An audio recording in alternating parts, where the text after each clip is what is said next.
선생님, 어머니가 갑자기 젓가락질도 못하세요. 손이 덜덜 떨리는데. 설마 파킨슨병인가요? 지난 겨울, 진료실 문을 허겁지겁 열며 들어온 딸의 얼굴엔 두려움이 가득했다. 그 순간, 나는 과거의 어느 날이 떠올랐다. 40년 전, 나 역시 똑같은 질문을 던졌었다. 우리 어머니 손이 이상하게 떨려요. 혹시 큰 병이신 건가요? 그 질문이 내 인생을 바꿔놓았다. 그리고 오늘, 나는 80세가 되어 그때의 나처럼 불안에 떠는 가족들을 다시금 마주하고 있다. 내 이름은 조태식, 올해 80. 신경과 전문의로 50년 가까이 진료해왔습니다. 나는 아직도 매일 병원을 찾습니다. 나이 들어도 머리는 쓰면 녹슬지 않는다고. 그리고 이 고질병과 싸우는 환자들과 함께 호흡하기 위해서입니다. 파킨슨병. 이 질병은 단순한 노인성 질환이 아닙니다. 처음엔 단순한 손떨림이나 걸음이 느려지는 정도로 시작되지만 어느 순간부터는 말이 잘 안 나오고 표정도 굳어지고 심지어 걷는 것조차 힘들어지게 만듭니다. 무서운 건 그 시작이 너무나도 조용하다는 겁니다. 그리고 대부분의 사람들은 그 시작이 자신의 습관 때문일 수 있다는 걸 전혀 모릅니다. 이 병은 하늘에서 떨어지지 않습니다. 50년 동안 수천 명의 파킨슨병 환자를 봐오면서 나는 이상한 공통점을 발견하게 됐습니다. 환자들은 각자 다른 삶을 살아왔지만 특정한 생활 습관에서는 너무나도 놀랍도록 닮아 있었습니다. 어릴 적 부모님이 그렇게 살다간 병 생긴다 하셨던 말. 그게 단순한 잔소리가 아니었습니다. 지금 이 글을 읽고 계신 당신도 아마 오늘도 그 습관 중 한두 가지는 하고 계실 겁니다. 그리고 시간이 흘러 어느 날 손끝이 떨리기 시작하고 발걸음이 느려지고 당신의 삶이 조용히 무너지기 시작할지도 모릅니다. 그래서 나는 이 이야기를 꺼내기로 했습니다. 나는 화려한 의학 용어나 어려운 논문을 들먹이지 않겠습니다. 나는 단지 진짜 사람들의 이야기를 전하려 합니다. 내가 만났던 환자들의 삶, 그들의 눈물, 그들의 후회. 그 속에서 우리는 배워야 합니다. 더 늦기 전에 당신도 하고 있습니다. 이 시리즈에서 나는 파킨슨병을 부르는 5가지 습관을 이야기할 겁니다. 놀랍게도 그중 몇 가지는 좋다고 알려진 습관과 겹치기도 합니다. 건강을 위해 한다고 믿었던 그 행동. 오히려 내 뇌를 망가뜨리는 선택이었을 수도 있습니다. 나는 지금까지 이 사실을 쉬쉬하고 살았습니다. 왜냐면 나 역시 그 습관들을 했었고 내 어머니 역시 그 습관들로 파킨슨병을 앓으셨기 때문입니다.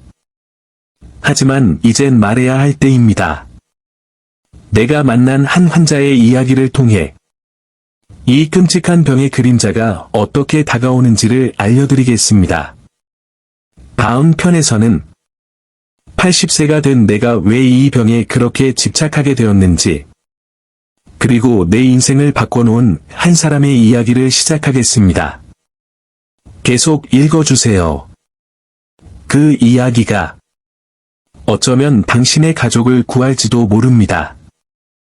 정말로 다시 시작할 수 있을까요? 지금으로부터 42년 전, 나는 아버지의 손을 붙잡고 그렇게 물었습니다. 그때 아버지는 아무 말 없이 조용히 웃으셨습니다. 표정은 평온했지만 그 눈빛 속엔 이미 무언가 포기한 듯한 슬픔이 어른거렸습니다. 그날 이후 나는 의사가 되기로 결심했습니다. 저는 경북 안동 출신입니다. 농사짓는 집안에서 자라며 병원이라는 곳은 멀게만 느껴졌던 시절이었죠. 어머니는 된장국 하나로 7 식구를 먹이시며 아버지는 새벽마다 소를 몰고 밭으로 나가셨습니다. 그러던 어느 날, 평소보다 말수가 줄어든 아버지가 밥그릇을 놓치셨습니다. 술 때문이겠거니, 농사에 지치신 거겠지. 처음엔 대수롭지 않게 넘겼습니다.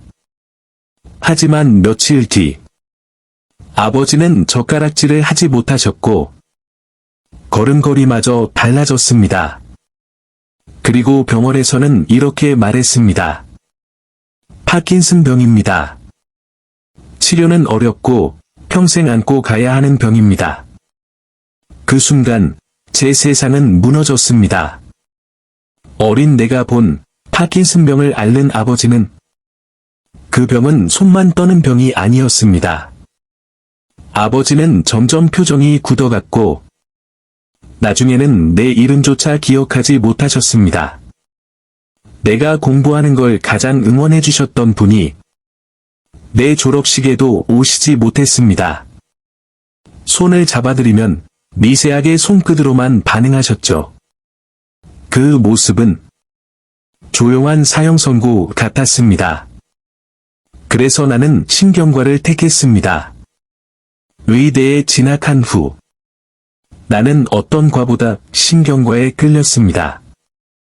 누구도 주목하지 않는 병. 쉽게 치료되지도 않고 환자도 가족도 고통스러워지는 병. 하지만 나는 그 병을 알고 싶었습니다. 내가 아버지를 지켜주지 못한 것처럼 또 다른 누군가의 가족도 그렇게 아프게 보내고 싶지 않았습니다. 나는 습관에 주목하기 시작했습니다. 의사가 되어 수많은 환자를 마주하면서 나는 점점 깨닫게 되었습니다. 파킨슨병은 단지 운명의 문제가 아니라는 것을요. 그 안에는 삶의 방식, 평소의 습관들이 깊이 얽혀 있었습니다. 하루 세 끼를 어떻게 먹느냐, 하루를 어떤 자세로 보내느냐, 스트레스를 어떻게 해소하느냐. 이 모든 것이 뇌를 천천히 병들게 하고 있었습니다. 그래서 나는 이 이야기를 세상에 꺼내기로 했습니다. 나는 유명한 학자도 아니고 TV에 나오는 스타 의사도 아닙니다. 하지만 나는 50년 동안 사람들을 만난 의사입니다. 그들의 삶, 눈빛, 절망, 그리고 미련을 모두 봐왔습니다. 그리고 이제 내가 겪고 본 이 이야기를 당신께 전하고 싶습니다. 다음 이야기에서는 내가 만났던 한 환자의 실제 사례를 통해 첫 번째 습관이 어떻게 파킨슨병을 불러왔는지를 말씀드리겠습니다. 그 환자는 평범한 주부였습니다. 하지만 그녀의 단 하나의 습관이 10년 뒤 인생을 바꿔놓았습니다. 3부에서 뵙겠습니다. 선생님, 저는요, 평생 가족밖에 몰랐어요. 이게 병이 될 줄은 정말 몰랐어요. 그녀는 조용히 고개를 숙인 채 눈물을 흘렸습니다. 나는 아무 말도 하지 못한 채 그저 그녀의 손등을 가만히 잡아주었습니다. 그녀의 이름은 김연자 72세, 평범한 가정주부. 나는 연자 씨를 처음 만난 날을 아직도 기억합니다. 부산에서 올라온 딸이 휠체어에 모시고 왔던 날이었죠. 엄마가 점점 느려지기 시작했어요. 손이 떨리고, 말수도 줄고, 요리도 못하겠다고 하시고, 그 말에 나는 고개를 끄덕였지만, 연자 씨의 눈빛을 보며 뭔가 이상함을 느꼈습니다. 그녀는 미안함이 가득한 표정으로 딸을 바라보고 있었습니다. 마치 병든 자신이 죄인인 양. 그녀의 인생은 희생 그 자체였습니다. 저는요, 아침 5시에 일어나서 밥하고, 아이들 학교 보내고, 남편 출근시키고, 그게 제 전부였어요. 그녀는 그렇게 평생을 살아왔습니다. 한 번도 이 나라는 존재를 챙겨본 적 없이 병원도, 운동도, 취미도, 친구도 모두 사치였습니다. 하루도 빠짐없이 집안일과 요리, 설거지, 빨래, 청소. 그녀의 몸은 쉬는 법을 몰랐습니다. 그리고 그 삶이 결국 그녀의 신경계를 천천히 무너뜨리고 있었습니다. 파킨슨병을 부른 첫 번째 습관, 과도한 육체 노동과 무시된 피로. 연자 시처럼 매일 아침부터 밤까지 몸을 과도하게 쓰는 생활을 반복하게 되면 뇌 속 도파민 분비 시스템이 무너지기 시작합니다. 특히 충분한 수면 없이 아침 일찍 일어나기, 앉을 시간 없이 하루 종일 서서 움직이기, 좀 피곤하네 싶어도 계속 일하는 습관. 이런 것들이 신경계 피로를 축적시키고 결국 도파민을 만드는 세포들이 점차 사라지게 되는 것입니다. 이건 단순히 운동 많이 해서 건강해진 뇌의 문제가 아닙니다. 회복 없는 과로는 독입니다. 나는 MRI를 보며 가슴이 먹먹해졌다. 그녀의 뇌 영상을 보았을 때 나는 이미 예상하고 있었지만 실제로 확인하자 마음이 무거웠습니다. 별표 흑질, 서브스텐션 아이그러, 별표이라는 뇌 부위에서 도파민을 생성하는 세포들이 거의 사라져 있었습니다. 그리고 그녀는 말했습니다. 선생님, 저는 그저 가족을 위해 열심히 살았을 뿐인데 왜 제 몸은 이렇게 되었을까요? 나는 대답하지 못했습니다. 그녀의 말 한마디, 그 말 속에 담긴 세월과 외로움, 눈물 앞에서 어떤 위로도 쉽게 꺼낼 수 없었습니다. 나는 조용히 말했습니다. 이제부터는 선생님 자신을 위해 살아보셔야 해요. 다 늦은 게 아닙니다. 우리가 배워야 할 것. 우리는 종종 좋은 습관이라 착각하는 일상에 몸과 뇌를 천천히 갉아먹히고 있습니다. 특히 노년기 여성들. 가족을 돌보느라 자신의 피로를 무시하는 습관은 파킨슨병으로 향하는 지름길이 될 수 있습니다. 기억하세요. 나를 돌보는 시간은 이기적인 게 아닙니다. 그것이야말로 가족을 위한 가장 건강한 선택입니다. 다음 편에서는 두 번째 습관에 대해 말씀드리겠습니다. 겉보기엔 뇌 건강에 좋다고 믿어온 어떤 행동이 사실은 도파민을 망가뜨리는 원인일 수 있습니다. 그리고 그 습관을 가진 한 노인의 이야기도 함께 전하겠습니다. 계속 함께해 주세요. 박사님, 저 책 많이 읽었어요. TV도 뉴스만 보고요. 머리 써야 치매 안 온다길래. 83세의 정의로 어르신은 그렇게 말하며 나를 바라보셨습니다. 그 눈빛엔 왜 나에게 이런 병이 왔을까 하는 억울함이 가득 담겨 있었습니다. 그는 지적인 사람이었습니다. 정의로 어르신은 은퇴 전 고등학교 국어 교사셨습니다. 은퇴 후에도 독서 모임, 시 낭송회, 신문 스크랩 등 뇌를 쓰는 생활을 꾸준히 해오신 분이었습니다. 운동은 거의 하지 않았지만 매일 아침 신문 3개를 꼼꼼히 읽고 TV는 오직 뉴스와 교양 프로그램만 시청하셨습니다. 이 정도면 치매는 안 걸리겠죠? 그가 처음 내 진료실을 찾았을 때 웃으며 하신 말이었습니다. 그런데 그의 걸음걸이는 이미 달라져 있었습니다. 발을 질질 끌며 천천히 걷는 모습. 약간 굳은 표정. 그리고 손끝의 미세한 떨림. 그 모습은 내가 수천 번 봐온 파킨슨병 초기의 전형적인 모습이었습니다. 검사를 마친 후 그에게 조심스럽게 말했다. 어르신, 파킨슨병이 시작된 것 같습니다. 그는 왜? 늘 반복하셨습니다. 내가 도대체 뭘 잘못했죠? 나는 머리를 쓰려고 그렇게 노력했는데. 그 물음에 나는 답했다. 문제는 어르신이 몸을 안 쓰셨다는 것입니다. 파킨슨병을 부른 두 번째 습관 머리만 쓰고 몸을 움직이지 않는 생활. 많은 사람들이 이렇게 말합니다. 머리를 자꾸 써야 뇌가 늙지 않는다. 물론 맞는 말입니다. 하지만 별표 몸을 움직이지 않으면서 머리만 쓰는 생활 별표은 오히려 도파민 시스템을 더 빠르게 망가뜨릴 수 있습니다. 특히 하루 종일 앉아서 독서, 글쓰기, TV 시청, 육체활동은 거의 없는 생활. 뇌 피로가 쌓이는데 회복 운동이 없는 패턴. 이런 생활은 신체의 혈류순환을 악화시키고 뇌에 필요한 산소와 영양 공급이 떨어지며 도파민 생성 환경을 무너뜨립니다. 뇌도 움직임을 원합니다.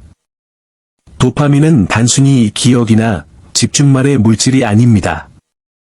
움직임, 감정, 의욕, 균형을 조절하는 중요한 뇌 전달 물질입니다.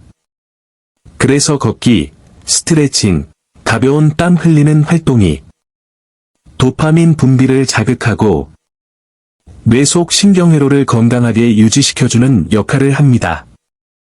즉, 별표 책만 읽는 삶은 뇌의 절반만 좋은 삶 별표이라는 것입니다. 정의로 어르신의 후회. 내가 생각해보니 하루 종일 집안에서만 책만 읽고 운동은 귀찮다고 미루기만 했네요. 그는 진단을 받은 후부터 매일 20분씩 걷기 시작하셨습니다. 하지만 이미 뇌 손상이 시작된 이후였기에 큰 효과를 기대하긴 어려웠습니다. 이럴 줄 알았으면 70대 때부터 좀 움직였을 걸. 그의 말은 나에게도, 그의 아내에게도 조용한 경종이었습니다. 우리가 놓치고 있는 진실. 지적 활동만으로는 충분하지 않습니다. 몸을 움직여야 뇌가 살아납니다. 특히 60대 이후에는 하루 최소 20분 이상의 유산소 운동이 도파민 분비 유지에 매우 중요합니다. 책상 앞에서만 보내는 하루는 당신의 뇌를 점점 더 외롭게 만들고 있는지도 모릅니다. 기억하세요. 건강한 뇌는 움직이는 몸 위에 존재합니다. 책도 좋지만 걷는 걸음 하나가 생명을 지켜줍니다. 다음 편에서는 세 번째 습관에 대해 말씀드리겠습니다. 많은 사람들이 식사 잘하면 괜찮겠지라고 믿지만 바로 그 식습관이 도파민을 망가뜨릴 수 있습니다. 그리고 음식으로 병을 키운 어느 노인의 이야기를 들려드리겠습니다. 5부에서 꼭 뵙겠습니다. 저는요, 건강하게 먹으려고 노력했어요. 인스턴트는 안 먹고 국물 음식 좋아하고 밥도 꼭 챙겨 먹고요. 75세의 박정수 어르신은 그렇게 말씀하셨습니다. 하지만 그의 손은 눈에 띄게 떨리고 있었고 말소리에는 약간의 느림과 떨림이 섞여 있었습니다. 그는 이 착실한 노년의 전형이었습니다. 박정수 씨는 군인 출신이었습니다. 정년 후엔 마을 이장으로 봉사하고 술 담배는 끊고 늘 몸에 좋은 것만 드셨습니다. 아침엔 미역국, 점심엔 된장국, 저녁엔 김치찌개에 밥 한 공기. 이게 한국인의 밥상이지요. 그는 웃으며 말했지만 그 식단 속에 숨어있는 위험을 그는 알지 못했습니다. 파킨슨병을 부른 세 번째 습관 과도한 나트륨 섭취와 탄수화물 중심 식단. 많은 한국 어르신들이 별표 집밥 건강식 별표이라고 믿습니다. 하지만 실제로는 국물 위주의 식사, 소금, 된장, 고추장 등 고나트륨 조미료 다량 사용, 밥, 쌀밥 위주의 탄수화물 중심 식사. 이런 식단이 도파민을 생성하는 뇌 신경세포에 부담을 주는 주요 요인입니다. 특히 나트륨 과다 섭취는 혈관을 수축시키고 뇌로 가는 혈류를 방해해 도파민 분비를 저하시킵니다. 또한 탄수화물 과다 섭취는 혈당을 급격히 올리고 내리게 하여 뇌세포에 반복적인 스트레스를 유발합니다. 뇌는 균형 잡힌 영양을 원합니다. 도파민은 단백질, 비타민 B6, 철분 등 다양한 영양소가 있어야 원활하게 생성됩니다. 하지만 정수 어르신처럼 국물 위주의 식단 플러스 탄수화물 위주의 식사, 단백질과 필수 영양소 부족 도파민 생성 저하, 결국 뇌신경계 퇴화로 이어집니다. 박정수 어르신의 후회. 나는 잘 챙겨 먹는다고 생각했는데 그게 병을 부를 줄은 몰랐어요. 진단 후 그는 곡물 섭취 줄이기, 채소와 생선 늘리기, 그리고 하루 한 끼는 현미밥과 두부 반찬으로 바꾸었습니다. 그 변화는 늦었지만 남은 삶의 질을 지키기 위한 조용한 결심이었습니다. 우리가 꼭 기억해야 할 것. 좋다고 믿었던 습관이 병을 부를 수 있다. 한국적인 식문화 속에도 나이가 들수록 피해야 할 요소들이 있습니다. 짜게 먹는 습관. 하루 세 끼 모두 밥 중심의 식사. 채소나 단백질의 부족. 이 모든 것이 도파민을 잃어가는 지름길이 될 수 있습니다. 그리고 나의 마지막 당부. 나는 80세의 놀이사입니다. 내가 진료실에서 만났던 수많은 분들이 별표 나는 그냥 평범하게 살아왔을 뿐인데 별표라고 말했습니다. 하지만 바로 그 평범함이 뇌를 천천히 병들게 하고 있었습니다. 도파민은 조용히 사라집니다. 당신이 알아채기엔 너무 늦은 순간에 지금이라도 나를 돌보는 시간, 몸을 움직이는 습관, 바른 식생활, 스트레스를 흘려보내는 여유, 이런 것들을 시작해보세요. 그것이 가족을 위한 가장 큰 선물입니다. 마무리하며 나는 늙고 병들기 싫어서가 아니다. 마지막까지 존엄하고 싶었습니다. 당신도 그렇지 않습니까? 이 이야기를 끝까지 들어주셔서 감사합니다. 당신이 이 영상을 보고 있다는 것만으로도 스스로를 아끼고 가족을 사랑하는 분이라는 걸 저는 압니다. 혹시 오늘 들은 내용 중에 나도 그런 습관이 있는데 하고 느끼셨다면 지금부터 조금씩 바꿔보세요. 절대 늦지 않았습니다. 그리고 혹시 주변에 손 떨림이나 느린 걸음, 무표정 등 파킨슨병이 의심되는 분이 있다면 이 영상을 꼭 공유해 주세요. 그분의 인생이 바뀔 수 있습니다. 이 영상이 마음에 드셨다면 좋아요 한번 눌러주시고 더 많은 건강 이야기를 놓치고 싶지 않다면 구독과 알림 설정도 부탁드립니다. 저는 앞으로도 제가 살아온 시간만큼 진심을 담아 당신께 꼭 필요한 이야기만 전해드리겠습니다. 우리 끝까지 디그너티 잃지 말고 건강하게 함께 갑시다. 감사합니다.